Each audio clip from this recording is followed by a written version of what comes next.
नमस्कार दोस्तों। दो गुण के कारण हम सभी मनुष्य कहलाते हैं, मान और होश। मान अर्थात खुद के प्रति खुद का सम्मान, सेल्फ रेस्पेक्ट। होश हम जैसा व्यवहार दूसरों से आशा रखते हैं, ऐसा ही व्यवहार दूसरे के प्रति हमारा हो, इस बात का ज्ञान या होश। और इसी भावना से ही राष्ट्र, समाज, परिवार बनते हैं। जब हम सबके साथ मिलके रहते हैं, संबंध में आते हैं, तब भाईचारा, प्यार, विश्वास, भरोसा जैसे आंतरिक गुणों की आवश्यकता होती है। और इसी के आधार करके हम एक दूसरे के व्यवहार में आते हैं, क्योंकि हम सभी एक दूसरे पर डिपेंडेंट रहते हैं। कोई भी स्वयं संपूर्ण खुद को नहीं बोल सकता। ये प्रकृति का अनोखा रचना है, जो कोई भी इंसान कंप्लीट नहीं है।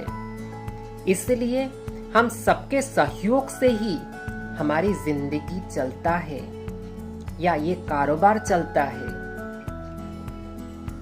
तो सबके बीच में ये व्यवहार के लिए, सहयोग के लिए विश्वास, आस्था और प्यार, भरोसा जैसे आंतरिक गुण बहुत बहुत आवश्यक, मैं तो कहती हूँ वाइटल थिंग्स है। जो लोग इन चीजों को कमजोरी मान लेते हैं, किसी के अंदर ऐसे भावना बहुत होते हैं, बहुत सहजता से विश्वास कर लेते हैं, आस्था बना लेते हैं दूसरे के प्रति, और आपका अगला जो व्यक्ति है वो आपके इन गुणों को आपकी कमजोरी मान लेता है और अपने स्वार्थ के कारण उन कमजोरियों का इस्तेमाल करता है, तब इसको धोखा कहते हैं। ऐसे धोखे कभी भी किसी भी व्यक्ति के लिए सही नहीं है, क्योंकि उस व्यक्ति को ये बात समझ ही नहीं आ रहा है।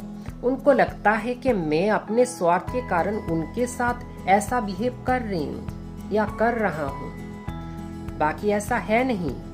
हम जब दूसरों के साथ धोखा करते हैं, ये बात हम भूल जाते हैं कि हम अपने आप के साथ धोखा कर रहे हैं। ये कर्मा का बहुत गहरी लॉ है कि जैसा बीज आप बोते हो ऐसा ही आप काटोगे। आप धोखे का बीज बो रहे हो, आपके साथ भी तो धोखा ही आएगा ना। आपने बबूल का बीज बोया, आम कहाँ से मिलेगा? इसलिए इस बात को आप बहुत गहराई से समझ के फिर सोच लाओ, क्योंकि पहले तो हम सोच में लाते हैं, विचारों में लाते हैं किसी के प्रति असत्य व्यवहार, असत्य भावनाएं, गलत भावनाएं, फिर हम उसको कर्म में लाते हैं। इसलिए जब भावना ही ऐसी आए, तभी वहां पर रोक दो, चेक दो कि नहीं ये गलत है। क्योंकि हमारा विवेक ना हमें आवाज भी देता है, और हम विवेक का आवाज कभी समझ पाते नहीं है, कभी अनसुना कर देते हैं। इसलिए हम अपने विवेक को सदा जागृत रखें और उसकी आवाज को सुने, ताकि हमारे से कभी भी किसी के प्रति गलत ना हो। हम किसी के साथ गलत नहीं कर रहे, वो गलत अपने साथ ही कर रहे हैं। इसलिए अपने साथ कम से कम आप लॉयल रहो, सच्चा रहो, तो दूसरों के साथ भी आप सच्चे ही रहोगे और दूसरे के प्रति आपका कभी गलत नहीं आएगा। अगर आपको मेरा ये सोच विचार अच्छा लगा तो जरूर इस वीडियो को लाइक शेयर करें, और मेरे इस चैनल में नए हैं तो सब्सक्राइब भी कर लें। फिर मिलते हैं किसी नए टॉपिक पे। अगर आपको आज का टॉपिक कैसा लगा, आपकी जिंदगी में ऐसा कोई घटना जो आप मेरे साथ शेयर करना चाहे, तो जरूर आप कमेंट में बता सकते हैं।